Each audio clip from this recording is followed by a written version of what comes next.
भाई को गुज़श्ता रोज़ लाहौर की अदालत में पेश किया गया, जहां पर उनका 2 रोज़ा जिस्मानी रिमांड जो है NCCIA की टीम को दिया गया। अनएक्सपेक्ट और दीगर बैटिंग वेबसाइट और इसके अलावा फ्रॉड के जरिए लोगों के पैसे हथियाने वाली कई वेबसाइट्स हैं,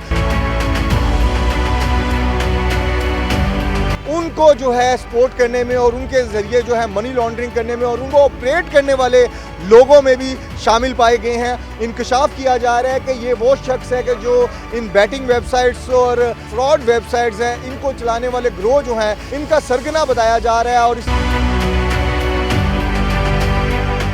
17 अगस्त की रात को मारूफ यूट्यूबर सादुर रहमान उर्फ डकी भाई को लाहौर एयरपोर्ट से गिरफ्तार किया गया। सादुर रहमान उर्फ डकी भाई को national cyber crime investigation agency की टीम ने लाहौर एयरपोर्ट से गिरफ्तार किया और उसके बाद NCCIA हेडक्वार्टर लाहौर में उन्हें मुंतकिल कर दिया गया, जहां से उनसे इन्वेस्टिगेशन की गई और उसके बाद उन पर पीका एक्ट और दीगर दफात के तहत एक मुकदमा दर्ज किया गया। उसके बाद डकी भाई को गुज़श्ता रोज़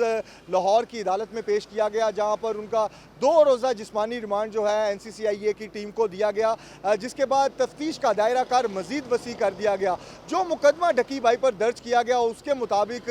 डकी भाई जो हैं वो बैटिंग वेबसाइट जिसमें 1xBet और दीगर बैटिंग वेबसाइट और इसके अलावा फ्रॉड के ज़रिए लोगों के पैसे हथियाने वाली कई वेबसाइट्स हैं, उनको जो है सपोर्ट करने में और उनके ज़रिए जो है मनी लॉन्ड्रिंग करने में और उनको ऑपरेट करने वाले लोगों में भी शामिल पाए गए हैं। और उन पर यह इल्ज़ाम आयद किया गया है कि वो इस तरह की वेबसाइट्स को अपनी वीडियोस के ज़रिए भी प्रमोट करते रहे हैं और इनमें हिस्सेदारी भी अपनी लेते रहे हैं। इस तरह के इल्ज़ामात के हवाले से एक मुकम्मल FIR जो है वो दर्ज की गई और तकरीबन 27 यूट्यूब के लिंक्स भी जो हैं डकी भाई के इस FIR में शामिल किए गए, जो कि मुख्तलिफ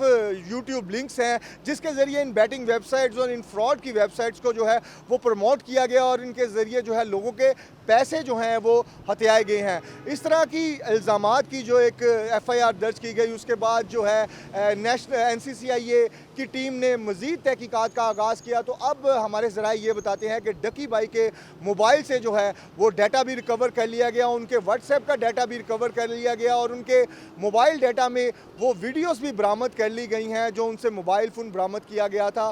वो वीडियोस में वो जो स्पॉटिंग एक एडवर्टीज़मेंट के लिए, मार्केटिंग के लिए उन्होंने वीडियोस बनाई थी ऐसी वेबसाइट्स की जो ये बैटिंग वेबसाइट्स हैं और दीगर गैर कानूनी वेबसाइट्स हैं जो कि लोगों से फ्रॉड करती हैं, इनके लिए जो वीडियोस बनाई थी वो भी बरामद कर ली गई हैं और उनके व्हाट्सएप की चैट भी रिकवर कर ली गई है। और वो चैट में एक स्पेशली नाम जो है वो सामने आ रहा है, जो कहा जा रहा है वकास नामी शख्स है, उसके साथ उनकी इन वेबसाइट्स को प्रमोट करने के हवाले से चैट्स भी जो हैं वो भी जो है बरामद कर ली गई हैं। उनको भी रिकवर करने के बाद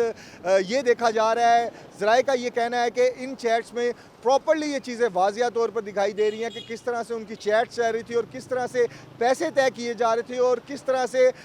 पैसों को इधर से उधर किया जा रहा था। ये तमाम तफसीलात उस चैट्स में मौजूद हैं और ये वकास नामी शख्स के बारे में इंकशाफ किया जा रहा है कि ये वो शख्स है कि जो इन बैटिंग वेबसाइट्स और जो फ्रॉड वेबसाइट्स हैं, इनको चलाने वाले ग्रोह जो हैं, इनका सरगना बताया जा रहा है और इस तरह के लोगों से रवाबी जो हैं वो सामने आना शुरू हो गया। जबकि FIA की जानिब national cyber crime investigation agency की जानिब से अभी मज़ीद तफ्तीश की जा रही है और अभी डकी भाई का मज़ीद 1 रोज़ा जिस्मानी रिमांड जो है वो बाकी है, उसके बाद देखना होगा। लेकिन इस हवाले से अगर ये बात भी शामिल की जाए कि कई टिकटॉकर्स, कई यूट्यूबर्स इस तरह की वेबसाइट्स को ऑलरेडी प्रमोट कर रहे हैं और अभी भी कई यूट्यूबर्स और